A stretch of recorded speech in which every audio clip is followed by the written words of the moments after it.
अस्सलाम वालेकुम, welcome to my YouTube channel. आज हम लोग अपनी कॉस्ट अकाउंटिंग के एक्सरसाइज नंबर 3 करेंगे। ठीक है, चैप्टर नंबर 4 एक्सरसाइज नंबर 3 करेंगे। हमारे पास एक्सरसाइज नंबर 3 में बता रहे हैं कि factory overhead rate and relationship of cost element, ये हम लोगों ने फाइंड करना है।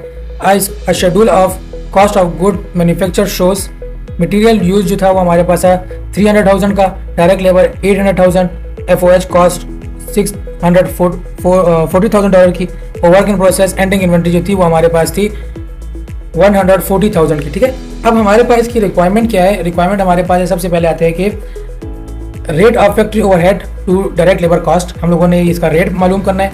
और दूसरे में हमें जो है वो हमें बता रहे हैं कि the cost of direct material include the work in process ending inventory, assume that the direct labour cost including in the inventory of work in process is 50,000। ठीक है, हमारे पास इसमें एक तो हमें कह रहे हैं रिक्वायरमेंट में कि हम लोगों ने फैक्ट्री ओवरहेड को जो है वो उसका रेट निकालना है। ठीक है, कि फैक्ट्री ओवरहेड का क्या रेट है डायरेक्ट लेबर कॉस्ट पर।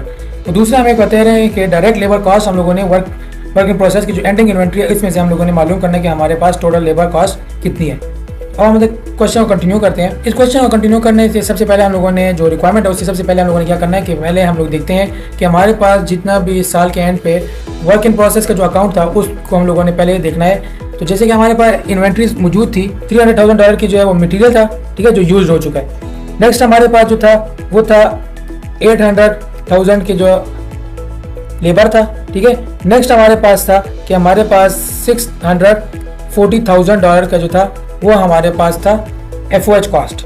यहाँ पर आके हमारे जो इन्वेंट्रीज थी, ओपनिंग इन्वेंट्रीज वगैरह, ये हम लोगों ने क्लियर कर दिए। अब यहाँ पर हमारे पास जो एंडिंग इन्वेंट्री थी वो भी हमें गिवन थी, हमारे पास वो थी $140,000 की। हमारे पास जब मंथ एंड पे एंडिंग इन्वेंट्री बाकी रह जाती है, इसका मतलब ये होता है कि अगर जहाँ हमें शो कर रहे हैं कि हमारे $1,740,000 की जो थी वो total work in process account cost थी। ठीक है, जिसमें हमारे पास जब मंथ एंड हुआ है तो हमारे पास $140,000 की एंडिंग इन्वेंट्री रिमेनिंग थी। तो मतलब क्या हुआ कि जो भी हमारे पास जो यूज हो चुका है वो हमारे पास वर्क इन प्रोसेस से निकल के फिनिश गुड के अकाउंट में आ गए। तो हमारे पास जब इसमें हम लोगों ने माइनस कर लिया तो हमारे पास इसमें आ जाएगा 1,600,000। ठीक है, ये हमारे पास आ गई इसकी फिनिश गुड के अकाउंट की। अब यहाँ पे जैसे कि आप लोगों को इसकी हमारे पास एंडिंग इन्वेंट्री भी गिवन थी क्वेश्चन में, मटेरियल, लेबर, FOH कॉस्ट भी हमारे पास गिवन थी। अब हमारे पास इसको देखना है कि हमारे पास जो रेट ऑफ FOH कॉस्ट है टू डायरेक्ट लेबर कॉस्ट, ठीक है, हम लोगों ने मालूम करना है। हमारे पास इसका ये फार्मूला आता है, हमारे पास का फार्मूला है FOH cost divide by direct labour cost multiply by 100। ठीक है, परसेंटेज हम लोगों ने निकालना है इसका रेट। ठीक है, तो हमारे पास सबसे पहले FOH कॉस्ट आ जाएगी। FOH कॉस्ट है हमारे पास ये, और डिवाइड कर देना है हम लोगों ने लेबर कॉस्ट पे। ठीक है, तो हमारे पास क्या शो कर रहा है, हमारे पास जो फार्मूला है वो मैं फार्मूला लोगों को दिखा देता हूँ। फार्मूला हमारे पास ये है कि इसको डिवाइड कर दें इस पर, ठीक है, और मल्टीप्लाई कर दें 100 पे। तो जिस हमारे पास क्या रिजल्ट आ गया, हमारे पास आ गया 80। FOH cost 80% of direct labour cost है। नेक्स्ट हमारे पास जो सेकंड रिक्वायरमेंट है, सेकंड रिक्वायरमेंट हमें हम लोगों ने डायरेक्ट लेबर कॉस्ट जो है वो वर्क इन प्रोसेस की जो एंडिंग इन्वेंट्री है उससे हम लोगों ने मालूम करना है।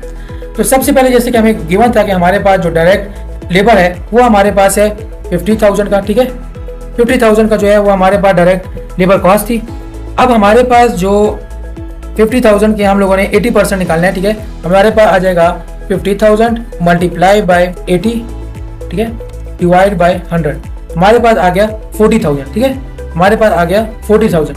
अब जैसे कि आप लोगों को नजर आ रहा है, हम लोग एक दफ़ा इस तरह क्वेश्चन कर चुके हैं, हम लोगों ने इसका शेड्यूल करना है। तो हम लोगों को जो शेड्यूल करना होता है वो हम लोगों ने लास्ट से टॉप तक जाना होता है। ठीक है, तो हमारे पास जैसे कि आप लोगों को अभी पता है कि हमारे पास जब FOH और डायरेक्ट लेबर ये जब हमारे पास प्लस हो जाते हैं तो हमारे पास क्या बनता है, हमारे पास कन्वर्जन कॉस्ट बनते हैं।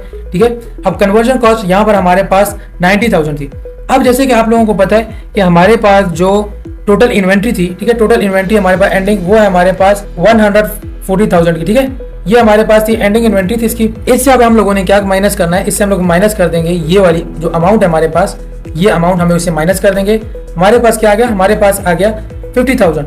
मतलब क्या होगा कि हमारे पास जो डायरेक्ट लेबर कॉस्ट थी ये हमारे पास 50,000 थी, और क्योंकि हमारे पास मटेरियल जो था वो हमारे पास गिवन था, तो यहाँ पर हमारे पास सिंपल इसका आ जाएगा ये। अब हमारे पास जो वर्क इन प्रोसेस की एंडिंग इन्वेंट्री थी, ठीक है, ये और जो ये वाली इन्वेंट्री है हमारे पास एंडिंग इन्वेंट्री, ये हमारे पास क्या आ गया, ये हमारे पास अब इक्वल आ रहे हैं। इस क्वेश्चन में यही दो रिक्वायरमेंट थी जो मैंने आप लोगों को सॉल्व करके बता दिए और समझा दिए। अगर फिर भी कोई डाउट है तो आप लोग कमेंट के जरिए क्लियर करवा सकते हैं। आज के लिए इतनी क्लास, इंशाल्लाह मिलते हैं अपने आने वाले लेक्चर में।